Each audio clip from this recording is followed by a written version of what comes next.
ਅੱਜ ਪਿੰਡ ਤੁਹਾਨੂੰ ਆਪਣੀ ਹਵੇਲੀ ਦਾ ਟੂਰ ਕਰਾਇਆ ਦਾ ਤੇ ਨਾਲੇ ਤੁਹਾਨੂੰ ਅੱਜ ਆਪਣੇ ਜਾਨਵਰਾਂ ਨਾਲ ਮਿਲਾਂ ਦਾ ਇਹਨਾਂ ਦੀ ਸਟੋਰੀ ਸੁਣਾ ਦਾ। ਆ ਵੇ ਸਾਡੀ ਹਵੇਲੀ ਜਿਹੜੀ ਸਦਾ ਇੰਜ ਦੀ ਨਹੀਂ ਸੀ ਆ। ਪਹਿਲਾਂ ਇਹਦੇ ਤੇ ਕੋਈ ਪੌਦਾ ਸ਼ੌਦਾ ਨਹੀਂ ਸੀ ਲੱਗਾ ਹੁੰਦਾ, ਕੋਈ ਖੱਬਲ ਛੱਬਲ ਨਹੀਂ ਸੀ ਲੱਗਾ ਹੁੰਦਾ।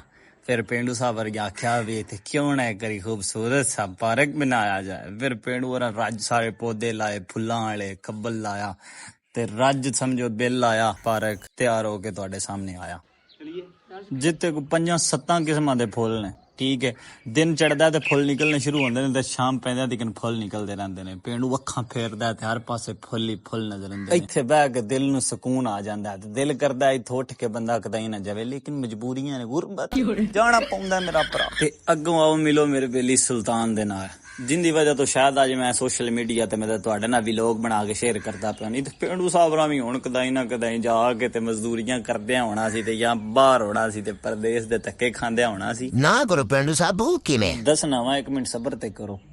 ਅੱਜ ਤੋਂ ਤਕਰੀਬਨ 4 ਸਾਲ ਪਹਿਲਾਂ ਨਾ ਪੇਂਡੂ ਨੇ ਤਕਰੀਬਨ 7-8 ਕੱਟੇ ਪਾਏ ਸੀ। ਪੇਂਡੂ ਦਾ ਸ਼ੁਰੂ ਤੋਂ ਦਿਲ ਕਰਦਾ ਮੈਂ ਇੱਕ ਬਿਜ਼ਨਸਮੈਨ ਤੇ ਰਿਚ ਆਦਮੀ ਬਣਾ। ਇਸ ਵਜ੍ਹਾ ਤੋਂ ਪੇਂਡੂ ਨੇ ਪਹਿਲਾਂ ਬਿਜ਼ਨਸ ਕੀਤਾ ਕੱਟਿਆਂ ਦਾ। ਜੋ 3-4 ਮਹੀਨੇ ਕੱਟੇ ਰੱਖੇ ਨਾ ਤੇ ਉਹ ਸਾਈ ਮੋਇਆਂ ਦਾ ਨਾ ਸਾਂਭੇ ਜਾਣ, ਨਾਲੇ ਕਾਲਜ ਜਾਂਦਾ ਸੀ ਤੇ ਨਾਲੇ ਪੱਠੇ ਪਾਉਂਦਾ ਸੀ। ਤੇ ਉਹ ਫਿਰ ਮੇਰੇ ਭਾਈਏ ਨੇ ਆਖਿਆ ਵੀ ਸਾਈ ਮਾਰ ਪਿਛਾਂ ਉਸ ਦਾ ਸਾਰੇ ਡੰਗਰ ਵੇਚੇ ਤੇ ਉਹ ਡੰਗਰ ਵੇਚ ਕੇ ਤੇ ਬਾਹਰ ਟੁਰ ਗਿਆ। ਤੇ ਉਹਨੂੰ ਆਖਿਆ ਇੱਕ ਸਿਰਫ ਸੁਲਤਾਨ ਰੱਖਣਾ, ਕਿਉਂਕਿ ਸੁਲਤਾਨ ਮੇਰੇ ਨਾਲ ਬੜੀ ਮੁਹੱਬਤ ਕਰਦਾ ਸੀ ਨਿੱਕਿਆਂ ਹੁੰਦਿਆਂ ਤੋਂ। ਤੇ ਇਹਦੇ ਤੋਂ ਬਗੈਰ ਮੇਰਾ ਵੀ ਦਿਲ ਨਹੀਂ ਸੀ ਲੱਗਦਾ ਤੇ ਇਹਦਾ ਮੇਰੇ ਤੋਂ ਬਗੈਰ ਦਿਲ ਨਹੀਂ ਸੀ ਲੱਗਦਾ। ਤੇ ਮੈਂ ਆਂਦਾ ਸੀ ਭਾਈਆ ਇਹ ਨਹੀਂ ਵੇਚਣਾ। ਉਸ ਆਖਿਆ ਠੀਕ ਹੈ ਇਹਨੂੰ ਰੱਖ। ਸੁਲਤਾਨ ਅਸਾਂ ਰੱਖ ਲਿਆ। ਇਹਨੂੰ ਰੱਖ ਕੇ 1 ਸਾਲ ਕੁ ਤੇ ਮੈਂ ਬੜਾ ਔਖਾ ਹੋਇਆ, ਕਿਉਂਕਿ ਡੰਗਰ ਕੋਈ ਹੋਰ ਹੈ ਕੋ ਨਹੀਂ ਸੀ, ਕੱਲਾ ਸੁਲਤਾਨ ਹੀ ਸੁਲਤਾਨ ਹੈ ਸੀ। ਤੇ ਕਾਲਜ ਵੀ ਮੈਂ ਛੱਡ ਦਿੱਤਾ ਸੀ ਤੇ ਘਰ ਵੇਲਾ ਰਹਿੰਦਾ ਸੀ ਤੇ ਘਰ ਦੇ ਸੀ ਕੰਮ ਕਰ ਗਿਆ, ਇਹਨੂੰ ਵੇਚ ਤੇ ਕੋਈ ਹੋਰ ਡੰਗਰ ਲਿਆ ਨਾਲੇ ਦੁੱਧ ਪੀਵੀਏ। ਕੀ ਤੂੰ ਰੱਖਿਆ ਨਹੀਂ ਰਹਾ ਸਕਾ ਕੱਟਾ।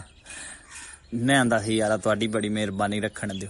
ਉਹ ਫਿਰ ਚੌਧਰੀ ਮੈਂ ਕੰਮ ਤੇ ਵੀ ਟੁਰ ਜਾਣਾ ਕਰਨਾ ਤੇ ਨਾਲੇ ਮੁੜ ਉੱਥੇ ਵੀਡੀਓ ਕਾਲ ਕਰਕੇ ਸੁਲਤਾਨ ਨੂੰ ਵੇਖਦੇ ਰਹਿਣਾ ਕਰਨਾ। ਪਿਆਰ ਸਾਡਾ ਸ਼ੁਰੂ ਤੋਂ ਬਹੁਤ ਢੇਰ ਸਾਰਾ ਸੀ ਇਹਦੇ ਨਾਲ। ਮੁੜ ਇੱਕ ਦਿਨ ਐਸੀ ਕਾਇਆ ਪਲਟੀ, ਮੇਰੇ ਨਾਲ ਚਾਚੇ ਦੇ ਪੁੱਤਰੇ ਜਾਣਾ ਸੀ ਬਾਹਰ ਤੇ ਹੁੰਦਾ ਸੀ ਬੈਗ ਮੇਰੇ ਕੋਲ ਤੇ ਮੈਂ ਬਾਹਰ ਜਾਣ ਦੀ ਨਾ ਐਕਟਿੰਗ ਕੀਤੀ, ਮਤਲਬ ਬੈਗ ਫੜ ਕੇ ਜਾਣ ਲੱਗਾ। ਤੇ ਸੁਲਤਾਨ ਜਦੋਂ ਮੈਨੂੰ ਵੇਖਿਆ ਨਾ ਤੇ ਰੋਣ ਲੱਗ ਪਿਆ।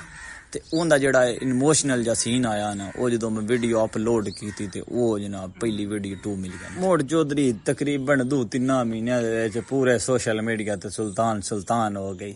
ਜਿਹਦੇ ਜਾਣਾ ਉਹ ਸੁਲਤਾਨ, ਜਿਹਦੇ ਜਾਣਾ ਉਹਨਾਂ ਨੂੰ। ਮੇਰੇ ਕੱਟੇ ਦਾ ਨਾਮ ਸੁਲਤਾਨ ਸੀ ਤੇ ਉਹਨਾਂ ਮੇਰਾ ਨਾਮ ਸੁਲਤਾਨ ਪਾ ਛੱਡਿਆ। ਠੀਕ ਹੈ ਜਨਾਬ, ਇੰਡੀਆ ਵਿੱਚ, ਬਾਹਰ ਦੇ ਮੁਲਕਾਂ ਦੇ ਵਿੱਚ, YouTube ਤੇ ਦਿਨਾਂ ਦੇ ਵਿੱਚ ਲੱਖਾਂ ਸਬਸਕ੍ਰਾਈਬਰ, ਟਿਕਟੋਕ ਤੇ ਲੱਖਾਂ ਫਾਲੋਵਰ, ਹਰ ਥਾਂ ਤੇ ਜੀ ਸੁਲਤਾਨ ਹੋਈ ਪਈ ਹੈ।